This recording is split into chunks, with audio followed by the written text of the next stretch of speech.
नमस्कार साथियों, जगूगा जी के हब पर आपका स्वागत अभिनंदन है। साथियों, हमारी संधि चल रही थी और संधि के अंदर हमने दीर्घ संधि देखी, गुण संधि देखी और वृद्धि संधि देखी। अब ये जो तीन संधियां हमने देखी है वो हमारी एकादेश वाली संधि है। अब हम आदेश वाली संधि देखते हैं। हमने आपको एकादेश और आदेश बताया था कि एकादेश तो किसे कहते हैं और आदेश किसे कहते हैं।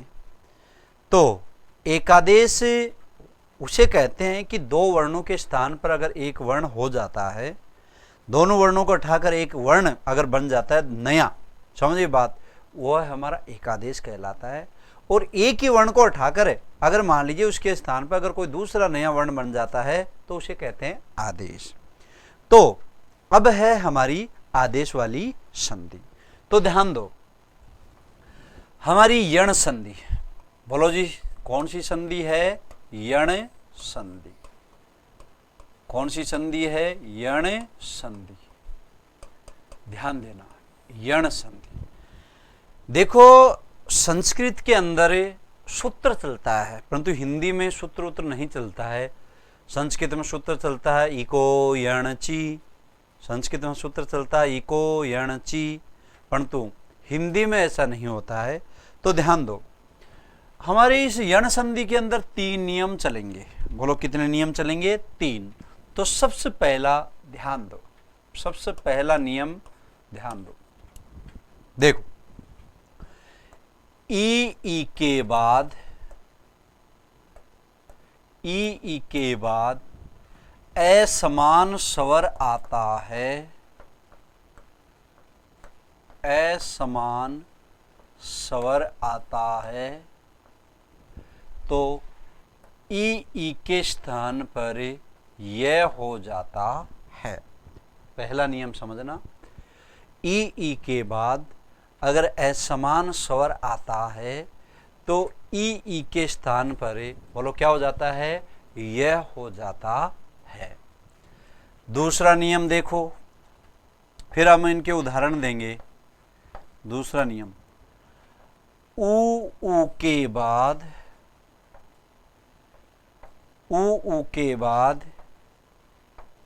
असमान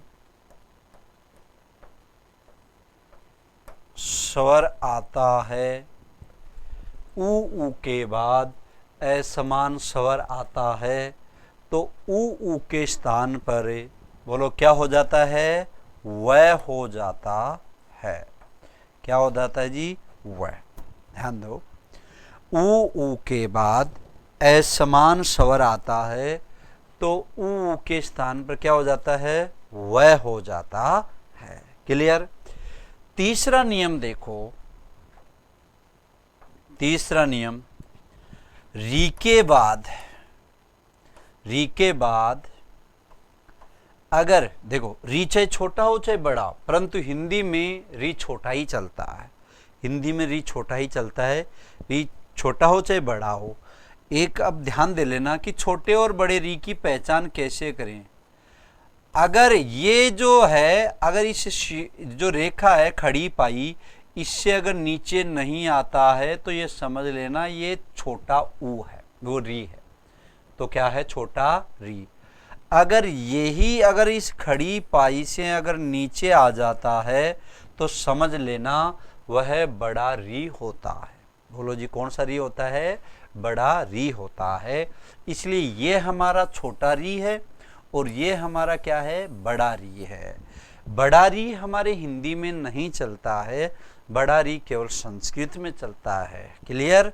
चलो, क्योंकि हमारे हिंदी में स्वरों की संख्या 11 होती है और संस्कृत में स्वरों की संख्या 13 होती है, तो इस आधार पर हमारे हिंदी में स्वर बड़ा री नहीं चलता है।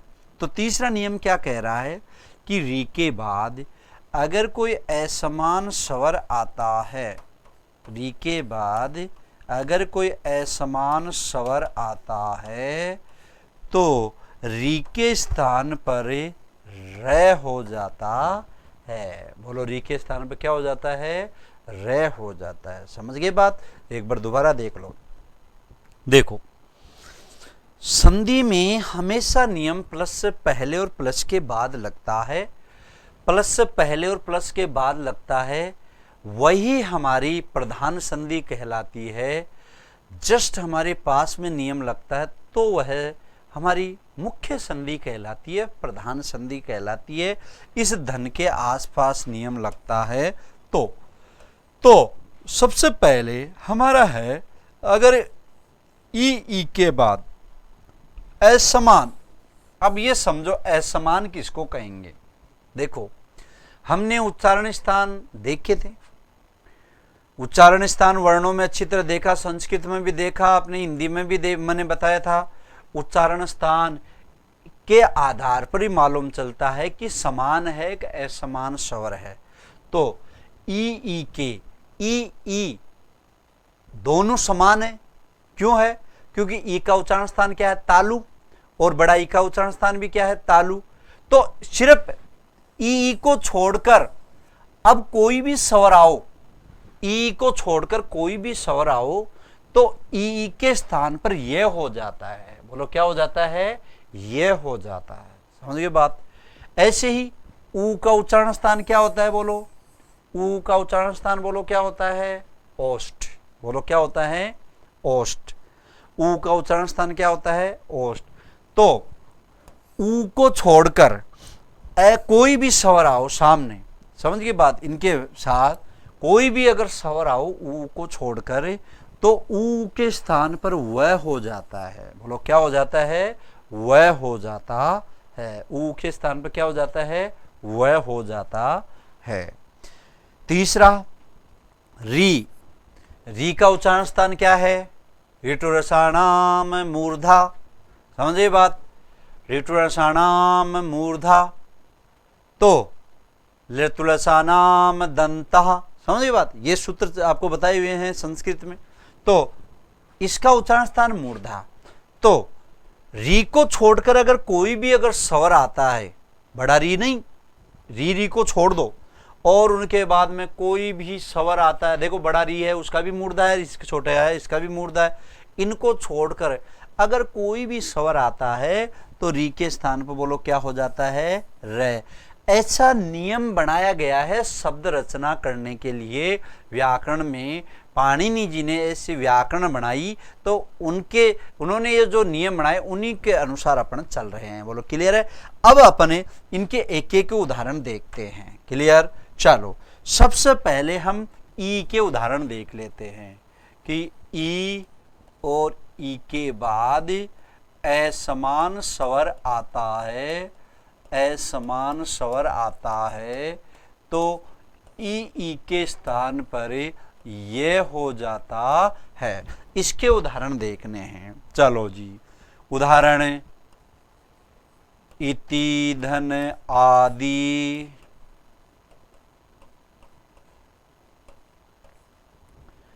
निधन आय,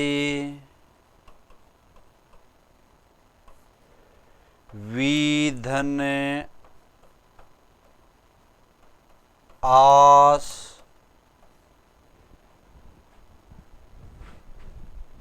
हाँ अभिधन आस,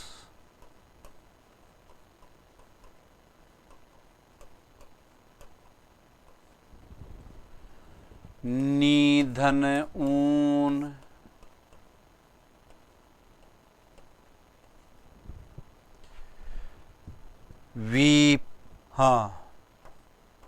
विधन आकुले,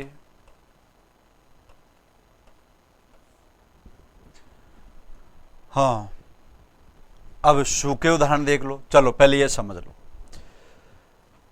हाँ देखो, हमने क्या कहा? ई के बाद अगर असमान स्वर आता है तो ई के स्थान पर बोलो क्या हो जाता है? ये हो जाता है। और ये साथियों होगा तो हमेशा आधा होता है। बोलो क्या होता है? आधा होता है। समझ गए बात? कभी भी अगर होगा तो ये कभी भी यहाँ पर पूरा नहीं, बाद में अगर स्वर मिलता तो ये होगा, बाकी हमारा ई के स्थान पर जो भी होगा वह आधा ही होगा। क्लियर? तो देखो हमारा इनको चेक करो, ई के बाद में समान आ रहा है, असमान ऐसे मालूम नहीं चलेगा, तो इसका विग्रह करो। ई त कौन सा स्वर है? ई, आगे क्या है? आ, और क्या है? दी। समझ गए बात? ई के स्थान पर क्या हुआ जी? ये। ई के स्थान पर क्या हुआ? ये। ई के स्थान पर क्या हुआ? ये। पहले हमारा ई त आधा और ये, और आगे क्या है? आ और दी, तय में ये मिला तो ई त, अब ये के अंदर आ मिला या दी। बोलो जी क्या बना? इत्यादि। बोलो क्या बना? इत्यादि। समझ गए बात? इत्यादि। क्या बना? इत्यादि। तो ध्यान दो, हमारे एक में आपको यण संधि की पहचान और बता देता हूं। यण संधि की एक पहचान और बता देता हूं कि हमने अभी आपको बताया था कि ध्यान देना, हमारे ये, वह और र, अभी हमने आपको बताया ये, वह और र। अगर ये, वह और र से पहले आधा वर्ण दिखाई देता है 99%, ध्यान दे लेना 100% नहीं, किस किस से पहले? ये, वह और र से पहले अगर आधा वर्ण दिखाई देता है 99%, तो साथियों समझ लेना वहां यण संधि है। 100% नहीं, 99%। 100% नहीं, 99%। ये, वह और र से पहले अगर आधा वर्ण आ जाता है तो वहां यण संधि होती है 99%, 100% नहीं। क्लियर? तो मोटी पहचान मैंने बता दी है। चलो, तो इत्यादि। दूसरा, नी प्लस आय। बोलो नी प्लस आय क्या बनेगा जी? बोलो जी फटाफट बताइए। बोलो जी क्या बनेगा? नी प्लस आय। तो क्या बनेगा? कौन सा स्वर है इसके अंदर? ई। बोलो कौन सा स्वर है? ई। तो देखो न आधा करो, इसमें कौन सा स्वर था? ई। आगे क्या है? आ, ये। समझिए बात? ई के स्थान पर हमने क्या बनाया? ये। ई के स्थान पर हमने क्या बनाया? ये। अब न आधा, ये आगे क्या है? आ, ये। समझ रहे बात? तो न और ये में आ मिला, आ ये। बोलो जी क्या बना? न्याय। अब चेक करो, हमने क्या बताया कि ई के बाद, ई के बाद, समझे बात? ई के बाद असमान स्वर। तो देखो यहां पर देखो, ई का उच्चारण स्थान क्या है? तालु। आ का उच्चारण स्थान क्या है? कंठ। बोलो जी समान वाक असमान। बोलो जी समान वाक असमान। असमान हो गया ना? असमान। तो असमान स्वर आते ही ई के स्थान पर क्या हो गया? य। तो बोलो इसका क्या शब्द बना जी? न्याय। बोलो जी क्या बना? न्याय। बोलो जी क्या बना? न्याय। हाँ, आगे वी प्लस आस। बोलो we plus us. We plus us. We plus us. बोलो क्या बना? बोलो जी क्या बना? व्यास। क्या बना जी? व्यास। क्या बना? व्यास। क्लियर? क्योंकि ई के बाद समान स्वर आ रहा है, ई के बाद में समान स्वर, ई के स्थान पे क्या हुआ? ये व्यास। अगला, अगला है अभी प्लस आस।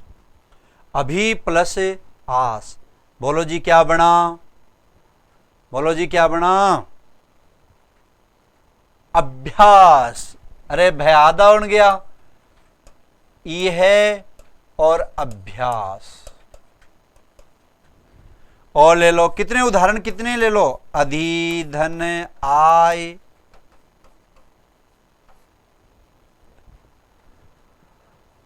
अधि धन आय। चलो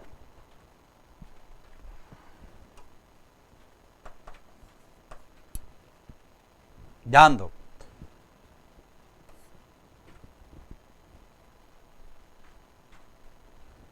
क्या लिखा था यहां पे, हाँ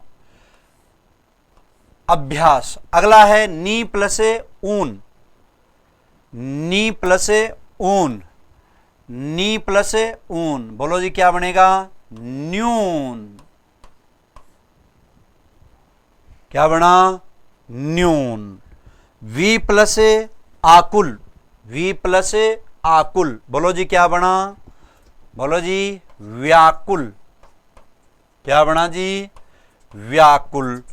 बोलो अगला प्रति प्लस ऊषा, अरे ऊषा सुबह का समय जो होता है ना उसको ऊषा बोलते हैं। तो सूर्य उदय होने से बोलो पहले क्या बना, प्रत्युषा। अगला है अधि प्लस आय, बोलो जी क्या बना, अध्याय। क्या बना, अध्याय। बोलो जी क्या बना, अध्याय। क्लियर। तो देखो ये हमारे ई के स्थान पर क्या किया हमने, ये बोलो क्या किया, ये ई के स्थान पर हमने क्या किया, ये। अब मैंने जो नियम बताया था 99% उसको चेक करना है, चेक करना है। 99% हमने नियम बताया कि ई, ये, वह और र से पहले आधा वर्ण आता है तो 99% यण संधि होती है। तो देखो ये से पहले, ये से पहले, ये से पहले, ये से पहले, देखो ये से पहले न आ रहा है, वह आ रहा है, ये से पहले त आ रहा है, न आ रहा है, वह आ रहा है, और ये त आ रहा है, ध आ रहा है। समझिए बात, अध्यक्ष अधिधन अक्ष, प्रत्यक्ष प्रतिधन अक्ष, समझिए बात, इनमें सब में यण संधि है। बोलो क्लियर है। तो ई के बाद असमान स्वर आता है तो ई के स्थान पर यह हो जाता है। ये हमारे ई के उदाहरण हो गए। 3 नियम चलेंगे। अगला नियम लो, अगला नियम ई के स्थान पर हो गया। अगला लो ऊ के बाद, ऊ के बाद असमान स्वर आता है, असमान स्वर आता है तो ऊ के स्थान पर वह हो जाता है। ऊ के स्थान पर क्या हो जाता है, वह हो जाता है। ऊ के स्थान पर क्या हो जाता है जी, वह। उदाहरण लो, सु प्लस आगत,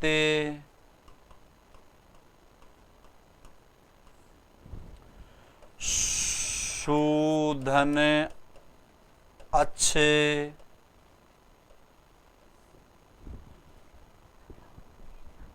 और वी, हाँ अच्छा इसके तो हो गए ना। और लो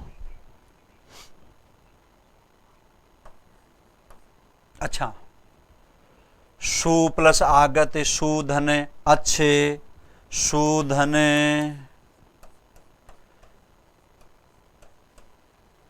आर्थ,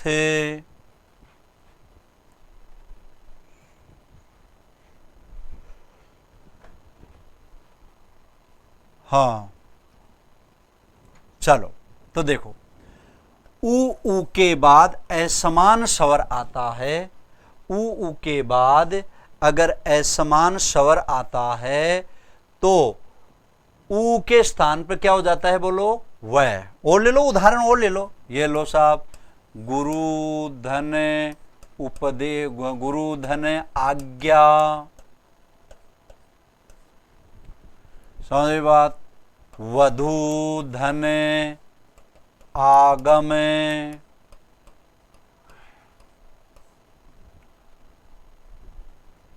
हाँ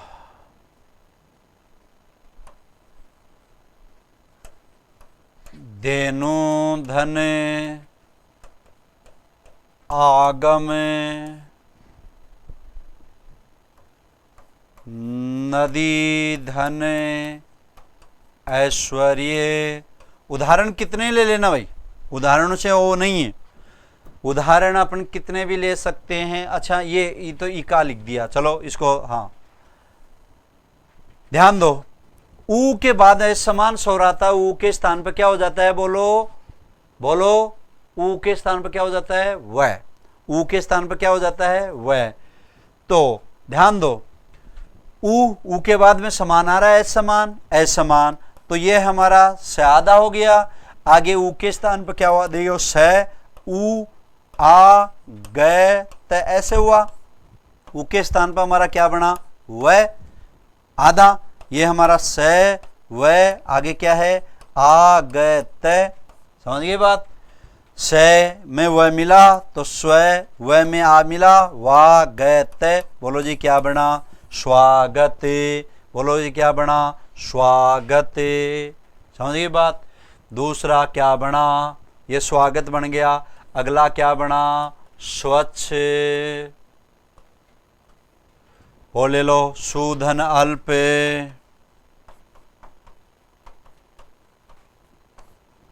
स्वच्छ हो गया। अगला क्या बना जी, स्वार्थ बन गया जी। शब्द तो बन गया स्वार्थ, ध्यान दे लेना, शब्द तो बन गया स्वार्थ। समझ गए बात, परंतु इसके ऊपर फोकस डालेंगे। अगला क्या बना, स्वल्प। स्वल्प। अब देखो चेक करो, हमने आपको क्या बताया कि ये वह और र से पहले अगर आधा वर्ण आता है तो 99% यण संधि होती है। देखो वैसे पहले आधा वर्ण आ रहा, वैसे पहले आधा वर्ण आ रहा, वैसे पहले आधा वर्ण आ रहा, वैसे पहले आधा वर्ण आ रहा, इसका मतलब कौन सी संधि, यण संधि। परंतु हमने क्या कहा, 99% 100% नहीं, 99% 100% नहीं। इसलिए ध्यान देना, यहां पर शब्द बनाने को संधि नहीं कहते, मैं बार बार यही तो कह रहा हूं, शब्द बनाने को ही संधि नहीं कहते हैं। उसका विग्रह करने, मैंने विशेषता बताई, उसका विग्रह करने के बाद भी सार्थक अर्थ होना चाहिए। समझ गए बात। शब्द बनाना, शब्द तो हम चाहे जैसे तोड़ जोड़ के बना सकते हैं, परंतु शब्द बनाना ही संधि नहीं होती है। इसलिए इन चीजों की, छोटी छोटी चीजों की तरफ आपको ध्यान देना है। सुधन आर्थ शब्द तो बन गया, परंतु ये स्वार्थ में यण संधि नहीं है।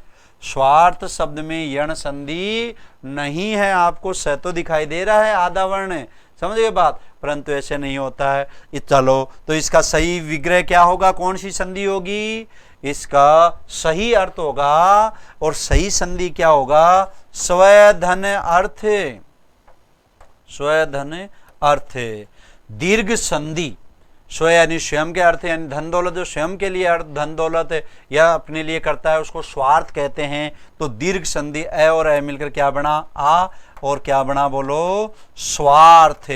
इसलिए साथियों, स्वार्थ शब्द के अंदर यण संधि नहीं होती है। स्वार्थ शब्द के अंदर अपन को कौन सी संधि करनी है, दीर्घ संधि करनी है। ये मैंने उदाहरण इसलिए बताया है। यहां पर आप कहोगे गुरुजी फिर दीर्घ में क्यों नहीं बताया आपने, यहां क्यों बताया, यहां पर इसलिए बताया है आपको कि मैंने आपको कहा कि यह वह रह से पहले आधा वर्ण आता है तो 99% यण संधि होती है। तो देखो आधा आ रहा है ना, और लोग यण संधि समझ ले, संधि कर भी दिया, परंतु ऐसे संधि नहीं होती है। इसलिए स्वार्थ शब्द के अंदर हम लोग कौन सी संधि करनी है, बोलो दीर्घ संधि करनी है, यण संधि नहीं करनी है। बोलो क्लियर है, समझ गए बात। चलो आगे, गुरु प्लस आज्ञा, ऊ के बाद में असमान स्वर आता है तो ऊ के स्थान पर बोलो क्या होता है, बोलो जी क्या होता है, ऊ के स्थान पर क्या होता है, वह।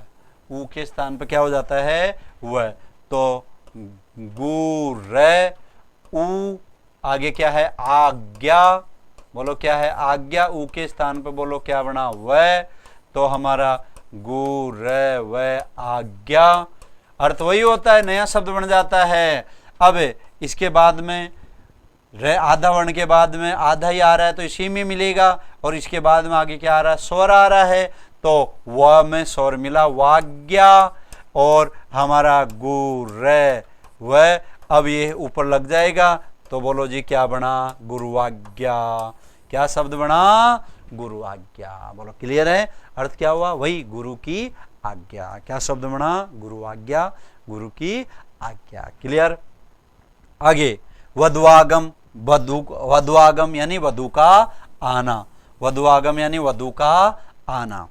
तो वह, धयाधा, उ, आ, गए, मैं, उ के स्थान पर क्या हुआ? वह। बोलो जी क्या हुआ? वह।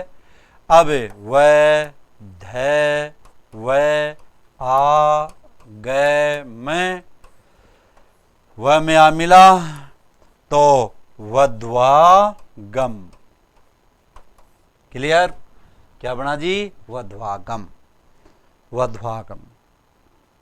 क्यों? क्योंकि उ के स्थान पर वह हुआ और हमारा क्या बना? वध्वागम। क्लियर है? अगला धेनुवागम, तो छोटा हो चाहे बड़ा, तो इसका शब्द क्या बनेगा? धेनुवागम। क्या बना? धेनुवागम। क्लियर?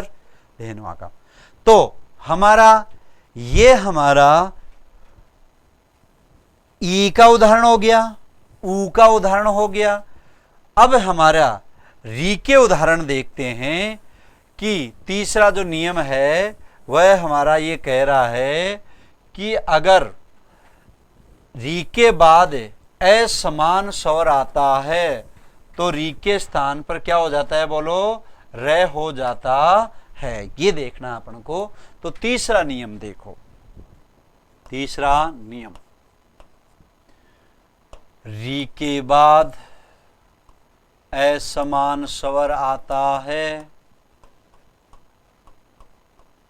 री के बाद असमान स्वर आता है तो री के स्थान पर र हो जाता है। तो बोलो री के स्थान पर क्या हो जाता है? र। तो री के स्थान पर बोलो क्या हो जाता है? र। क्लियर? अब इसके उदाहरण देखने हैं अपन को। यदि री के बाद असमान स्वर आता है तो री के स्थान पर क्या हो जाता है? र। इसके उदाहरण देखने हैं। क्लियर है? चलो तो देखो, हाँ मैं उदाहरण दे रहा हूं। भ्रातृधन ऐश्वर्य,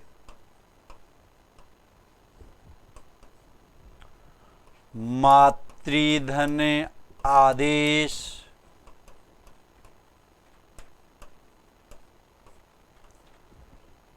मातृधन आज्ञा,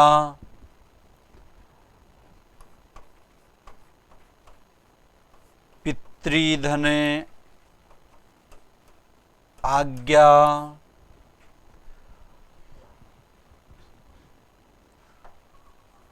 धात्री प्लस अंश। चल, हाँ तीसरा नियम अपन को देखना है कि री के बाद असमान स्वर आता है तो री के स्थान पर क्या हो जाता है? बोलो, र हो जाता है। तीसरा नियम देखना है। तो देखो, इसको अच्छी तरह समझना है। समझना तो सारे को है, परंतु इसको थोड़ा सा ध्यान देना है। देखो, विग्रह करो। भ्रा, त, री, ऐश्वर्य। समझिए बात? री के स्थान पर बोलो क्या बना? र। री के स्थान पर क्या बना? बोलो, र। तो ये हमारा भ्रा, त, र, ऐश्वर्य, यहां तक हो गया। यहां तक हो गया। भ्रा, त, र, ऐश्वर्य। अब देखो, त और र, मैंने आपको संयुक्त व्यंजन बताया था। बोलो, संयुक्त व्यंजन 4 होते हैं ना? संयुक्त व्यंजन 4 होते हैं। तो मैंने आपको बताया था संयुक्त व्यंजन, यही चीजें मैं आपको बता रहा हूं। त और र मिलकर बोलो क्या बन जाता है? त्र। क्या ये दोनों आधे हैं तो ये आधा बन गया। समझ गए बात? त और र मिलकर बोलो क्या बन गया? त्र। और ये दोनों आधे, तो ये हमारा भ्रा, त्र, आगे क्या है? ऐश्वर्य। बोलो जी क्या है? ऐश्वर्य। अब देखो त्र के अंदर ऐ मिला। अभी एक बात ध्यान दे देना है, ए और आई, ध्यान देना, ए और आई, एक की तो एक मात्रा होती है और आई की दो मात्रा होती है ऊपर, उस वर्ण के ऊपर, बाकी दोनों दीर्घ हैं। जैसे हमने कहा क में अगर ए मिलाएंगे तो बोलो क्या बना, के, तो कितनी मात्रा लगी, एक मात्रा। अब जैसे हमने कहा क और क के अंदर आई लगाया, बोलो जी क्या बनी, कई, क्या बना, कई। समझ गए बात। तो इसकी आई की दो मात्रा लगती है, कितनी मात्रा लगती है, बोलो दो, तो बोलो क्या बना, भ्रातृश्वर्य। भाई का प्रताप, ऐश्वर्य, आशीर्वाद, छाया, मतलब ये सारी चीजें ऐश्वर्य में आती है। समझ गए बात। भ्रातृ यानी भाई, क्लियर है। तो भ्रातृश्वर्य। अब आपसे पूछ लेगा, बताइए भ्रातृश्वर्य में कौन सी संधि है। लोग इसमें कहेंगे वृद्धि। क्यों? क्योंकि दो मात्रा दिखाई देते ही हम लोग क्या कर देते हैं, वृद्धि। परंतु मैंने क्या कहा था, 99%, 100% नहीं, 99% दो मात्रा आती है तो वृद्धि संधि होती है। 100% कभी नहीं होता है। 100% तो अपने नियम लगेंगे तो ही होगा। समझ गए बात। तो 99% वृद्धि होती है। देखो तो अब इसमें बोलो कौन सी संधि हुई, यण संधि। बोलो कौन सी हुई, यण संधि। वृद्धि संधि नहीं है, वृद्धि संधि नहीं है। कौन सी संधि हुई, यण संधि। क्लियर। तो भ्रातृश्वर्य। अगला है मातृ प्लस आदेश। बोलो जी क्या है, मातृ प्लस आदेश। तो देखो वही समझो इसको भी, मा त री आ दे से, पूरा विग्रह करो। ऐसे कर दिया साहब, कर दिया। अब देखो री के स्थान पर क्या कर रहे हैं अपन, र। री के स्थान पर क्या कर रहे हैं, बोलो र। री के स्थान पर क्या कर रहे हैं, बोलो र। क्या कर रहे हैं, र। तो मा त र, आगे क्या है, आ दे स। क्लियर। तय और र मिलकर क्या बन जाता है, त्रय। तय और र मिलकर क्या बन जाता है, बोलो त्रय। तय और र मिलकर क्या बन जाता है, त्रय। तो बोलो जी क्या बना, ये दोनों आधे हैं तो आधा ही। अब आगे वाला वर्ण इसमें मिलेगा तो बोलो जी क्या बना, मात्रादेश। बोलो जी क्या बना, मात्रादेश। बोलो क्लियर है, आ रहा समझ में। मात्रादेश क्या बना, मात्रादेश। वही है माता का आदेश। समझिए बात।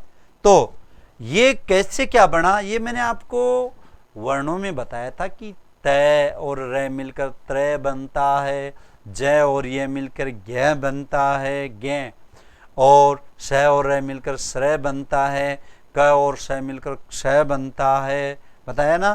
तो ये संयुक्त व्यंजन मिलकर हमारा ये बनता है। क्लियर। अगला देखो उदाहरण। हाँ, अगला उदाहरण मातृ आदेश हो गया।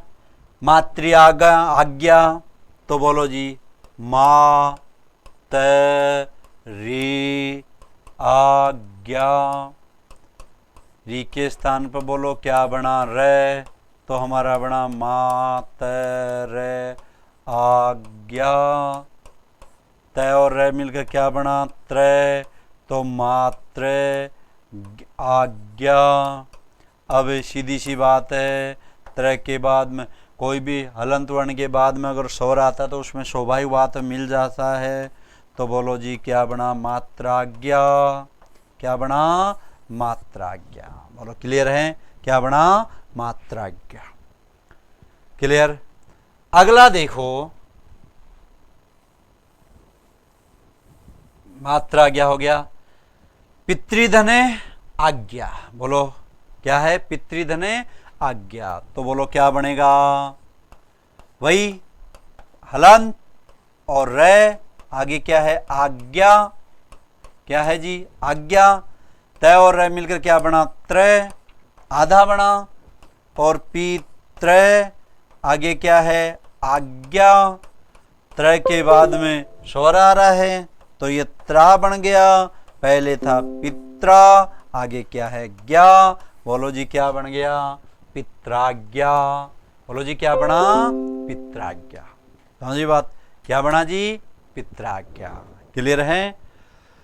अगला है धात्री प्लस अंश। अगला क्या है, धात्री प्लस अंश। अगला क्या है, धात्री प्लस अंश।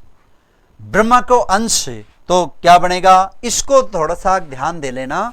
इसको दो ऑप्शन मिलेंगे आपको, इसमें दो ऑप्शन मिलेंगे आपको। धात्री प्लस अंश जो है इसके अंदर दो ऑप्शन मिलेंगे। क्या, धात्री प्लस अंश, धात्री प्लस अंश। अब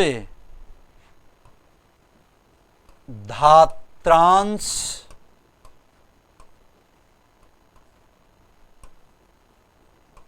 धात्रंश, बताइए, एक धात्रांश और दो धात्रंश, एक धात्रांश और दो नंबर धात्रंश, कौन सा बनाएंगे बोलो, एक नंबर या दो नंबर, बोलो जी एक नंबर या दो नंबर। समझ गए बात। एक नंबर गलत, दो नंबर सही। कैसे, देखो विग्रह करो, धात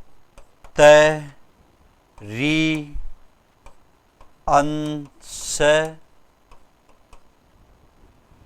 समझे बात, अंश, री के स्थान पर बोलो क्या बना जी, र, री के स्थान पर क्या बना, र, री के स्थान पर क्या बना, र, तो हमारा धा त र, आगे क्या है, अंश, त और र मिलकर क्या बना, त्रय, ये त्रय आधा, आगे क्या है, अंश, क्या है, अंश, त्रय में मिला तो बोलो जी क्या बना, धात्रंश।